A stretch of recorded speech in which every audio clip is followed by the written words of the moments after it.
ರಾಮಲಿಂಗಾರೆಡ್ಡಿ ಸಚಿವ ಸ್ಥಾನಕ್ಕೆ ರಾಜೀನಾಮೆ ವಿಚಾರಕ್ಕೆ ಸಂಬಂಧಪಟ್ಟಂತೆ ವಿಜಯಪುರದಲ್ಲಿ ಶಾಸಕ ಬಸನಗೌಡ ಪಾಟೀಲ್ ಯತ್ನಾಳ್ ಪ್ರತಿಕ್ರಿಯಿಸಿದ್ದಾರೆ. ಯಾವುದೇ ಕಾರಣಕ್ಕೂ ರಾಮಲಿಂಗಾರೆಡ್ಡಿ ಪಟ್ಟು ಬಿಡಬಾರದು ಅಂತ ಹೇಳಿ. ರಾಮಲಿಂಗಾರೆಡ್ಡಿ ಒಳ್ಳೆಯ ವ್ಯಕ್ತಿ ಇದ್ದಾರೆ. ಜಲಸಂಪನ್ಮೂಲ ಖಾತೆ ತೆಗೆದುಕೊಂಡು ಏನ್ ಮಾಡಬೇಕು?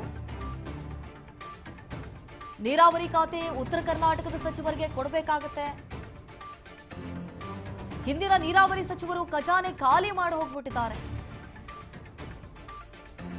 ಸಿಎಂ ಡಿಕೆ ಶಿವಕುಮಾರ್ ವಿರುದ್ಧ ಯತ್ನಾಳ್ ಈ ರೀತಿಯಾಗಿ ವಾಗ್ದಾಳಿಯನ್ನು ನಡೆಸಿದ್ದಾರೆ.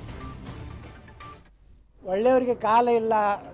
ಕಾಂಗ್ರೆಸ್ನಲ್ಲಿ ಎಲ್ಲ ಪಕ್ಷದಲ್ಲಿಯೂ ಒಳ್ಳೆಯವ್ರ ಕಾಲ ಭಾಳ ಕಡಿಮೆ. ಆದರೆ ಕಾಂಗ್ರೆಸ್ನಲ್ಲಿ ಅಂತರೂ ಎಲ್ಲರಿಗೂ ಒಳ್ಳೆಯವರಿಗೆ ಎಲ್ಲೋ ಕಾಲಿಲ್ಲ. ರಾಮಲಿಂಗಾರೆಡ್ಡಿಯವರ ರಾಜೀನಾಮೆ ಈ ಸರ್ಕಾರದ ಒಂದು ಭವಿಷ್ಯದಲ್ಲಿ 20 ತಿಂಗಳ ಉಳಿದಿಲ್ಲ. ಈ ಸರ್ಕಾರದಲ್ಲಿ ಸಾಕಷ್ಟು ಭಿನ್ನಮತ ಪ್ರಾರಂಭ ಆಗ್ತದೆ. ನಿನ್ನೆ ನಮ್ಮ ಹಿಂದಿನ ಸಹಕಾರಿ ಸಚಿವರಾದಂಥ ರಾಜಣ್ಣವರು ಸಹ ಹೇಳಿದ್ದಾರೆ, ಅಹಿಂದವನ್ನು ಸಂಪೂರ್ಣವಾಗಿ ನೆಗ್ಲೆಕ್ಟ್ ಮಾಡ್ತಾ ಇದ್ದಾರೆ ಅಂತೇಳಿ. ಅಹಿಂದಾನೇ ನಮ್ಮ ದೊಡ್ಡ ಒಂದು ಶಕ್ತಿ ಇತ್ತು, ಅದನ್ನು ಕುಂದಿಸುವ ಕೆಲಸ ಮಾಡ್ಯಾರ ಅಂತೇಳಿ ರಾಜಣ್ಣ ಹೇಳಿದ್ದಾರೆ. ಈ ರೀತಿ ಅಪಸ್ವರ ಏನು ಪ್ರಾರಂಭ ಆಗಿದೆ. ಇವತ್ತು ಕರ್ನಾಟಕದಲ್ಲಿ ಮೊದಲೇ ವಿಕೆಟ್ ಪತನ ಆಗಿದೆ.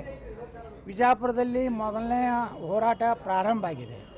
ವಿಜಯಪುರ ಹೋರಾಟಕ್ಕೂ ಕರ್ನಾಟಕದ ಸಚಿವ ಸಂಪುಟಕ್ಕೂ ಎರಡು ಏನು ಸ್ಪಷ್ಟ ಸಂದೇಶ ಅಂದರೆ ರಾಜ್ಯ ಸರ್ಕಾರ 20 ತಿಂಗಳು ಪೂರೈಸೋದು ಆಗುವುದಿಲ್ಲ ಮತ್ತು ರಾಜ್ಯದಲ್ಲಿ ಹಿಂದೂ ವಿರೋಧಿ ಸರ್ಕಾರ ನಡೆದಿಲ್ಲ ಅನ್ನೋಂಥ ಸಂಕೇತ ಇವತ್ತು ವಿಜಯಪುರದಲ್ಲಿ ನಡೆದಿದೆ. ಮತ್ತು ಕರ್ನಾಟಕದಲ್ಲಿ ರಾಮಲಿಂಗಾರೆಡ್ಡಿಯವರು ರಾಜೀನಾಮೆ ಕೊಟ್ಟಂಥದ್ದು ಧೈರ್ಯ ಮಾಡಿ ನಾನು ಇಷ್ಟೇ ಹೇಳ್ತೀನಿ, ಅವರು ಹಿಂದೆ ಸರಿಬಾರ್ದು.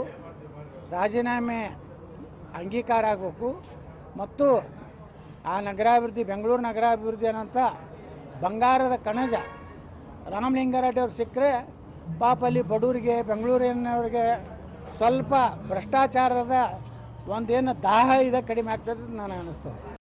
ಒಳ್ಳೆಯವರಿಗೆ ಕಾಲ ಇಲ್ಲ. ಕಾಂಗ್ರೆಸ್ನಲ್ಲಿ ಎಲ್ಲ ಪಕ್ಷದಲ್ಲಿಯೂ ಒಳ್ಳೆಯವ್ರ ಕಾಲ ಭಾಳ ಕಡಿಮೆ.